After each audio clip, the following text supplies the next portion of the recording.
નમસ્કાર મિત્રો, આજે આપણે વાત કરશું ન્યુયોર્કથી આવેલા વરરાજા સાથે લગ્ન મંડપમાં બનેલી ઘટના પર। આજથી લગભગ 10 વર્ષ પહેલાની વાત છે। સાબરકાંઠાના એક નાના ગામમાંથી વર્ષો પહેલા જનકભાઈ પટેલ પોતાનું નસીબ અજમાવવા માટે વિદેશ ગયા હતા। શરૂઆતના દિવસો તેમના માટે ખૂબ જ કઠિન રહ્યા હતા। અજાણ્યો દેશ, અજાણી ભાષા અને અજાણ્યા લોકો વચ્ચે તેમણે દિવસ રાત મહેનત કરી હતી। ક્યારેક સવારે અંધારામાં ઘરેથી નીકળવું અને મધરાતે પરત આવવું તેમનું રોજનું જીવન બની ગયું હતું। પરંતુ જનકભાઈ એવા માણસ હતા કે જેમને પરિસ્થિતિ સામે ઝૂકવાનું આવડતું નહોતું। વર્ષો સુધી સતત મહેનત કર્યા પછી તેમણે પોતાના શહેરમાં અનાજ અને રોજિંદી જરૂરિયાતની વસ્તુઓનું મોટું વેચાણ કેન્દ્ર ઊભું કર્યું। તેમની પત્ની કંચનબેન પણ પતિની દરેક મુશ્કેલીમાં પડખે ઊભી રહી હતી। ધીમે ધીમે પરિવાર સુખી બન્યો। શહેરમાં પોતાનું સુંદર મકાન, સારી ઓળખ અને સમાજમાં માન સન્માન મળવા લાગ્યું। લોકો કહેતા કે જનકભાઈએ પરદેશમાં જઈને પોતાના ગામનું નામ રોશન કર્યું છે। સમય પંખી બનીને ઉડી ગયો। જનકભાઈનો એકમાત્ર દીકરો વિહાન હવે યુવાન બની ગયો હતો। બાળપણથી જ લાડકોડમાં ઉછરેલો વિહાન દેખાવમાં આકર્ષક, બોલવામાં હોશિયાર અને પોતાના માતા પિતાનો ખૂબ જ વહાલો હતો। જનકભાઈનું એક મોટું સ્વપ્ન હતું કે દીકરાના લગ્ન પોતાના વતનમાં, પોતાના લોકોની વચ્ચે અને પોતાના સંસ્કારો પ્રમાણે થાય। તેથી જ્યારે વિહાન લગ્ન લાયક થયો ત્યારે આખા પરિવારે નક્કી કર્યું કે હવે વતનમાં જઈને યોગ્ય કન્યાની શોધ કરવી છે। થોડા સમયમાં પરિવાર સાબરકાંઠા પહોંચ્યો। ગામમાં જાણે ઉત્સવનો માહોલ સર્જાઈ ગયો। વર્ષો પછી વિદેશથી આવેલા જનકભાઈને જોવા લોકો ઉમટી પડતા હતા। તેમની સફળતાની વાતો ગામના દરેક ખૂણે સરસાતી હતી। થોડા જ દિવસોમાં બાજુના ગામની એક સંસ્કારી અને ભણેલી યુવતી કાવ્યાની વાત આવી। કાવ્યા શાંત સ્વભાવની, પોતાના માતા પિતાની આજ્ઞાકારી અને ગામ સાથે ગાઢ લાગણી ધરાવતી દીકરી હતી। બંને પરિવારો મળ્યા, ચર્ચાઓ થઈ, વડીલોને સંબંધ ગમી ગયો। અંતે બંનેના લગ્ન નક્કી થઈ ગયા। લગ્નની તૈયારીઓ એવી થઈ રહી હતી કે જાણે આખું પંથક ઉજવણીમાં જોડાઈ ગયું હોય। ગામના રસ્તાઓ પર રંગોળી દોરાઈ હતી। દરેક ઘરમાં ખુશીના ગીતો ગવાતા હતા। વાજતે ગાજતે જાન નીકળવાની હતી। જનકભાઈના પરિવાર માટે આ માત્ર લગ્ન નહોતા, પરંતુ વર્ષો પછી વતનમાં પોતાની પ્રતિષ્ઠા દર્શાવવાનો પ્રસંગ હતો। બીજી બાજુ કાવ્યાના ઘરમાં પણ ખુશીની કોઈ સીમા નહોતી। સગા સંબંધીઓ દૂર દૂરથી આવી રહ્યા હતા। લગ્નનો દિવસ આવી પહોંચ્યો। સવારથી જ ગામમાં શરણાઈના મધુર સૂર ગુંજી રહ્યા હતા। વરરાજા વિહાનને પરંપરાગત વેશભૂષામાં સજાવવામાં આવ્યો। દરેક વ્યક્તિ તેની પ્રશંસા કરી રહી હતી। કોઈ કહે, આવો વરરાજો આખા જિલ્લામાં નહીં મળે હો, તો કોઈ કહે કે કાવ્યાનું ભાગ્ય જાગી ગયું। વિહાન પણ પોતાના મિત્રોની વચ્ચે ખુશ દેખાતો હતો, પરંતુ તેના મનમાં એક એવી વાત ચાલી રહી હતી જેની જાણ કોઈની નહોતી। જાન ધામધૂમથી કન્યાના ગામે પહોંચી। નૃત્ય, ઢોલ અને ખુશીના શોર વચ્ચે મહેમાનોનું સ્વાગત થયું। થોડા સમય પછી લગ્ન વિધિ શરૂ થઈ। મંડપમાં અગ્નિ પ્રગટાવવામાં આવ્યો। બંને પરિવારના વડીલો ગૌરવ અનુભવી રહ્યા હતા। સાંદલા લખાવાની અને જમણવારની વ્યવસ્થા એકસાથે ચાલી રહી હતી। બધું સામાન્ય લાગતું હતું, પરંતુ એ જ સમયે કાવ્યાના મનમાં વર્ષોથી ચાલતો એક સંઘર્ષ ફરી જીવંત થઈ ઉઠ્યો। તે પોતાના માતા પિતા, ગામ અને વતન સાથે એટલી જોડાયેલી હતી કે લગ્ન પછી દૂર પરદેશમાં જવાનું વિચારીને જ ગભરાઈ જતી હતી। શરૂઆતમાં તેણે મન મજબૂત બનાવવાનો પ્રયાસ કર્યો હતો, પરંતુ મંડપમાં બેસીને જ્યારે તેને સમજાયું કે હવે જીવનનો સૌથી મોટો નિર્ણય સામે ઊભો છે, ત્યારે તેનું મન ડગમગી ગયું। હસ્તમેળાપની વિધિ પહેલાં તેણે ધીમા અવાજે વિહાનને કહ્યું કે મારે એક વાત કહેવી છે। વિહાને આશ્ચર્યથી તેની તરફ જોયું। કાવ્યાનો અવાજ ધ્રુજી રહ્યો હતો, હું લગ્ન પછી પરદેશ જવા તૈયાર નથી। મારે મારા માતા પિતાની નજીક જ રહેવું છે। હું અહીંથી દૂર જઈ શકું એમ નથી। એક ક્ષણ માટે સમય જાણે થંભી ગયો। વિહાનના ચહેરાનો રંગ બદલાઈ ગયો। તેને લાગ્યું કે આ વાત તો આજે નહીં, ઘણા પહેલાં કહેવી જોઈએ હતી. તેની અંદર ક્રોધની જ્વાળામુખી ફાટી નીકળ્યું. મંડપમાં બેઠેલા કોઈને હજુ ખબર નહોતી કે થોડા જ પળોમાં શું થવાનું છે. વિહાન અચાનક ઊભો થયો. પછી જે થયું તે જોઈને આખા ગામમાં હાહાકાર મચી ગયો. મંડપમાંથી ઊભો થયેલો વરરાજો સીધો ખોરડામાં ઘૂસી ગયો. પછી આખું ગામ ધ્રુજી ઉઠ્યું. કાવ્યાના શબ્દો વિહાનના કાનમાં પડ્યા અને જાણે તેની અંદર વર્ષોથી સંચિત થયેલો અહંકાર, ગુસ્સો અને અપેક્ષાઓનો પહાડ એક સાથે તૂટી પડ્યો. મંડપમાં અગ્નિ પ્રજ્વલિત હતો. વડીલો આશીર્વાદ આપવા તૈયાર બેઠા હતા. સગા સંબંધીઓ વર્ષ ઉલ્લાસથી વિધિ જોઈ રહ્યા હતા. પરંતુ વિહાનને એ ક્ષણે કંઈ દેખાતું નહોતું. તેને માત્ર એટલું જ લાગતું હતું કે આખા સમાજની સામે તેની પ્રતિષ્ઠા તૂટી રહી છે.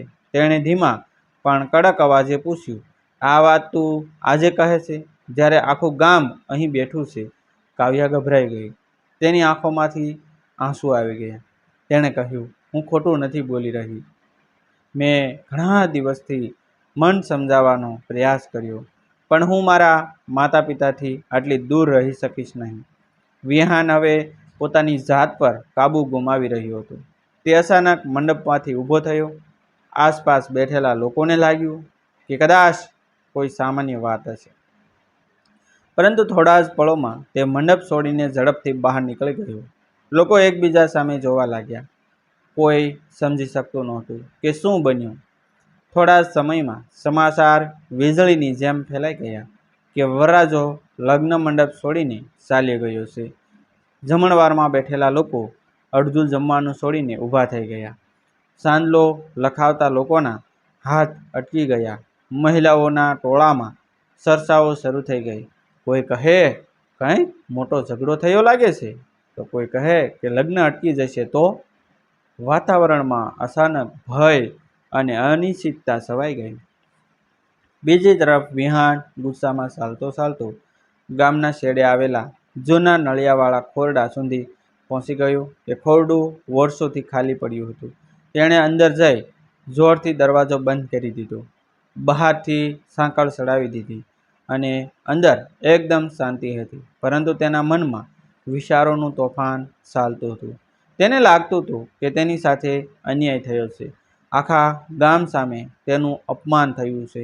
વર્ષો સુધી તેના માતા પિતાએ આ દિવસ માટે સપના જોયા હતા અને હવે બધું તૂટી રહ્યું હતું.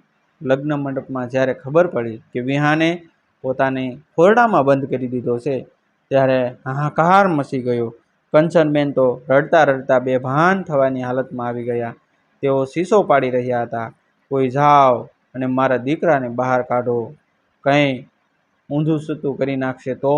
હાય હાય ભગવાન, મારો એકનો એક દીકરો છે. તેમની આંખોમાં ડર સ્પષ્ટ દેખાતો હતો. બીજી તરફ જનકભાઈ પણ અંદરથી તૂટી રહ્યા હતા, પરંતુ પરિવાર અને સમાજ સામે પોતાને સંભાળી રહ્યા હતા. થોડી જ વારમાં ગામના લોકો ખોરડા પાસે ભેગા થઈ ગયા. કોઈ દરવાજો ખખડાવતું હતું, કોઈ બૂમો પાડી રહ્યું હતું, વિહાન વિહાન, દરવાજો ખોલ, બહાર આવ. પરંતુ અંદરથી કોઈ જવાબ આવતો નહોતો. સમય પસાર થતો ગયો અને લોકોની ચિંતા વધતી ગઈ. કંચનબેન રડતા રડતા દરવાજા પાસે બેસી ગયા. કાવ્યા પણ દૂર ઊભી હતી. તેની આંખોમાં પસ્તાવો તો હતો. તેણે ક્યારેય વિચાર્યું નહોતું કે તેની એક વાતથી આટલી મોટી પરિસ્થિતિ સર્જાઈ જશે. ગામના કેટલાક યુવાનો આગળ આવ્યા. તેમણે વિચાર્યું કે જો અંદરથી કોઈ જવાબ નથી મળતો તો કંઈક કરવું પડશે. પરંતુ સમસ્યા એ હતી કે ખોરડાનો દરવાજો બહુ મજબૂત હતો. કોઈએ કહ્યું તોડી નાખીએ. તરત જ બીજો કોઈએ જવાબ આપ્યો, અરે હમણાં જ નવો શાકનું બારણું બનાવ્યું છે. પરંતુ એ સમયે કોઈને બારણાની ચિંતા નહોતી. દરેકને વિહાનની સલામતીની ચિંતા હતી. અંતે ગામના સૌથી સમજદાર વડીલે કહ્યું કે દરવાજો તોડવાથી સમય બગડશે. ઉપરથી નળિયા ખોલીને અંદર જવું પડશે. આ વિચાર બધાને યોગ્ય લાગ્યો. તરત જ 4-5 યુવાનો ખોરડાની છત પર ચડી ગયા. નીચે ઊભેલા લોકો આશ્ચર્ય અને શ્વાસ રોકીને જોઈ રહ્યા હતા. એક પછી એક નળિયા હટાવવામાં આવવા લાગ્યા અને અંદર અંધારું હતું. કોઈને ખબર નહોતી કે વિહાન શું સ્થિતિમાં હશે. થોડા સમય પછી એક યુવાન અંદર ઉતર્યો. અંદરનું દ્રશ્ય જોઈને તે ક્ષણભર માટે સ્થિર થઈ ગયો હતો. ખોરડાના ખૂણે વિહાન જમીન પર બેઠો હતો. તેની આંખો લાલ હતી. ચહેરા પર ગુસ્સો, દુઃખ અને નિરાશા એક સાથે દેખાતા હતા. તેણે કોઈને નુકસાન પહોંચાડ્યું નહોતું, પરંતુ તે સંપૂર્ણ રીતે તૂટી ગયો હતો. યુવાને ધીમેથી તેની પાસે જઈ કહ્યું કે ભાઈ, બહાર આખું ગામ ઊભું છે. તમારી માતા રડી રહી છે. ચાલો બહાર આવો. પહેલાં તો વિહાને કોઈ જવાબ આપ્યો નહીં. પછી ધીમે ધીમે તેની આંખોમાંથી આંસુ વહેવા લાગ્યા. કદાચ પહેલીવાર તેને સમજાયું કે તેના એક નિર્ણયથી કેટલા લોકો દુઃખી થઈ રહ્યા છે. અંતે યુવાનો તેને સમજાવીને બહાર લાવવામાં સફળ થયા. જ્યારે વિહાન બહાર આવ્યું ત્યારે આખા ગામે રાહતનો શ્વાસ લીધો. કંચનબેન દોડીને દીકરાને વળગી પડ્યા. લોકોના ચહેરા પર ખુશી અને ચિંતા બંને દેખાતા હતા. પરંતુ સમસ્યા હજી પૂરી થઈ નહોતી. લગ્ન અટકી ગયા હતા. સગા સંબંધીઓ વચ્ચે ચર્ચાઓ ચાલી રહી હતી. બંને પરિવારોની આબરૂનો પ્રશ્ન ઊભો થઈ ગયો હતો. તે સમયે ગામના વડીલો એક અલગ ઓરડામાં ભેગા થયા. કલાકો સુધી ચર્ચા ચાલી. દરેક જણ એવો રસ્તો શોધવા માંગતો હતો કે જેમાં કોઈનું અપમાન ન થાય અને બંને પરિવારોનું માન જળવાઈ રહે. આખરે એક એવો પ્રસ્તાવ સામે આવ્યો જેને સાંભળીને હાજર લોકો પણ આશ્ચર્યમાં પડી ગયા. એ પ્રસ્તાવ સાંભળ્યા પછી જનકભાઈ, કંચનબેન, કાવ્યાના માતા પિતા અને વિહાન બધા જ મૌન થઈ ગયા. કારણ કે હવે જે નિર્ણય લેવાનો હતો તે માત્ર એક લગ્નનો નહીં, પરંતુ અનેક જિંદગીઓના ભવિષ્યનો નિર્ણય બનવાનો હતો. ખોરડામાંથી વિહાનને બહાર લાવવામાં આવ્યો. ત્યાર પછી આખું ગામ રાહતનો શ્વાસ લઈ રહ્યું હતું. પરંતુ લગ્ન મંડપમાં છવાયેલું તણાવ હજુ યથાવત હતું. એક બાજુ જનકભાઈ અને કંચનબેન પોતાના દીકરાને સંભાળી રહ્યા હતા, તો બીજી બાજુ કાવ્યાના માતા પિતા શરમ, દુઃખ અને ચિંતાના ભાર નીચે દબાઈ ગયા હતા. વર્ષોથી જે દિવસના સપના જોવામાં આવ્યા હતા, એ જ દિવસ હવે બંને પરિવારો માટે કસોટી બની ગયો હતો. મંડપની પાછળ આવેલા એક મોટા ઓરડામાં ગામના આગેવાનો, સગા સંબંધીઓ અને બંને પરિવારોના વડીલો બેઠા હતા. કલાકો સુધી ચર્ચા ચાલી. કોઈ કહે કે લગ્ન મુલતવી રાખો, કોઈ કહે સંબંધ તોડી નાખો, પરંતુ દરેકને ખબર હતી કે આ નિર્ણય માત્ર બે વ્યક્તિઓનો નહોતો. સમગ્ર સમાજની સામે બંને પરિવારોની પ્રતિષ્ઠા દાવ પર હતી. આ દરમિયાન કાવ્યા એક ખૂણામાં બેઠી રડી રહી હતી. તેને પોતાના નિર્ણયનો અફસોસ નહોતો, કારણ કે તેણે ખોટું બોલ્યું નહોતું, પરંતુ તેને દુઃખ એ વાતનું હતું કે જો તેણે આ વાત પહેલાં કહી હોત તો કદાચ આ પરિસ્થિતિ ઊભી જ ન થઈ હોત. બીજી તરફ વિહાન પણ હવે શાંત થઈ ગયો હતો. ગુચ્છાનો જ્વાળામુખી ઠંડો પડી રહ્યો હતો. તેને સમજાતું હતું કે ઉતાવળમાં લીધેલા પગલાંએ સ્થિતિ વધુ બગડી દીધી હતી. ચર્ચા દરમિયાન એક વડીલે ધીમેથી એક પ્રસ્તાવ મૂક્યો. ઓરડામાં એકદમ શાંતિ છવાઈ ગઈ. સૌ એકબીજા સામે જોવા લાગ્યા. વાત એવી હતી કે કાવ્યાની નાની બહેન કિરણ પણ લગ્ન લાયક હતી. તે શાંત, સમજદાર અને પરિવારની પરિસ્થિતિને સારી રીતે સમજતી હતી યુવતી હતી. વડીલોનો વિચાર હતો કે જો બંને પરિવારો સંમત હોય તો કિરણ અને વિહાનના લગ્ન કરાવી શકાય, જેથી કોઈનું અપમાન ન થાય અને બંને પરિવારોનું માન જળવાઈ રહે. આ વાત સાંભળીને સૌ સ્તબ્ધ થઈ ગયા. જનકભાઈ મૌન થઈ ગયા. કંચનબેને દીકરાની સામે જોયું. કાવ્યાના માતા પિતાની આંખોમાં આંસુ આવી ગયા. કોઈ પણ નિર્ણય ઉતાવળમાં લેવા તૈયાર નહોતું. અંતે કિરણને બોલાવવામાં આવી. કિરણ ધીમે ધીમે ઓરડામાં આવી. તેની સામે જીવનનો સૌથી મોટો પ્રશ્ન ઊભો હતો. વડીલોએ સમગ્ર પરિસ્થિતિ સમજાવી. થોડા સમય સુધી તે મૌન રહી. પછી તેણે પોતાના માતા પિતાની તરફ જોયું. તેમની આંખોમાં પીડા સ્પષ્ટ દેખાતી હતી. ત્યારબાદ તેણે ધીમા અવાજે કહ્યું કે હું કોઈના દબાણથી નિર્ણય નહીં લઉં, પરંતુ જો મારા એક નિર્ણયથી બંને પરિવારનું માન બચતું હોય અને કોઈનું જીવન બરબાદ થતું અટકતું હોય તો હું તૈયાર છું. એ શબ્દ સાંભળીને ઓરડામાં બેઠેલા ઘણા લોકોની આંખો ભીની થઈ ગઈ. પછી વિહાનને પૂછવામાં આવ્યું થોડા કલાકો પહેલાં જે યુવાન ગુચ્છામાં ખોરડામાં જઈ બંધ થઈ ગયો હતો તે હવે સંપૂર્ણ બદલાઈ ગયો હતો. તેણે માથું ઝુકાવીને કહ્યું કે આજે મેં સમજ્યું છે કે અહંકાર માણસને અંધ બનાવી દે છે. હું કોઈનો દોષ આપતો નથી. જે નિર્ણય સૌને યોગ્ય લાગે હું સ્વીકારવા તૈયાર છું. અંતે બંને પરિવારોની સંમતિથી કિરણ અને વિહાનના લગ્ન કરવાની તૈયારી શરૂ થઈ. થોડા સમય પહેલાં જ્યાં ભય અને ગભરાટ હતો ત્યાં ફરી શરણાઈના સૂર ગુંજવા લાગ્યા. મંડપ ફરી સજાયો, અગ્નિ ફરી પ્રગટાવવામાં આવ્યું અને આખરે વિહાન તથા કિરણના લગ્ન પૂર્ણ થયા. પરંતુ આ ઘટનાએ ગામના દરેક માણસને એક મોટો પાઠ શીખવ્યો. કોઈએ કાવ્યાને ખોટી ગણાવી નહીં, કારણ કે તેણે પોતાના મનની સાચી વાત કહી હતી. કોઈએ વિહાનને પણ દોષી ગણાવ્યો નહીં, કારણ કે તેણે પોતાની ભૂલ સ્વીકારી હતી. અને સૌથી વધુ માન કિરણને મળ્યું, કારણ કે તેણે મુશ્કેલ સમયે અદ્ભુત પરિપક્વતા દર્શાવી હતી. સમય પસાર થતો ગયો. વર્ષો પછી વિહાન અને કિરણનું જીવન ખૂબ સુખી બન્યું. બંને પરસ્પર સમજણ અને વિશ્વાસથી પોતાનું ઘર સંભાળ્યું. જનકભાઈ અને કંચનબેન પણ ખુશ હતા. બીજી તરફ કાવ્યાએ પણ પોતાના મનપસંદ ક્ષેત્રમાં આગળ વધીને સમાજ સેવાનું કાર્ય શરૂ કર્યું. તે પોતાના ગામમાં રહીને અનેક દીકરીઓના શિક્ષણ માટે કામ કરવા લાગી. એક દિવસ ઘણા વર્ષો પછી વિહાન ફરી પોતાના વતન આવ્યો. ગામના એ જ ખોરડા પાસે ઊભો રહ્યો જ્યાં એક સમયે તેણે ગુચ્છામાં પોતાને બંધ કરી દીધો હતો. તેણે લાંબો શ્વાસ લીધો અને પોતાના મિત્રને કહ્યું, એ દિવસે હું જીત્યો નહોતો. એ દિવસે તો મારું અહંકાર હાર્યું હતું. એ હાર જ મારા જીવનની સૌથી મોટી જીત બની.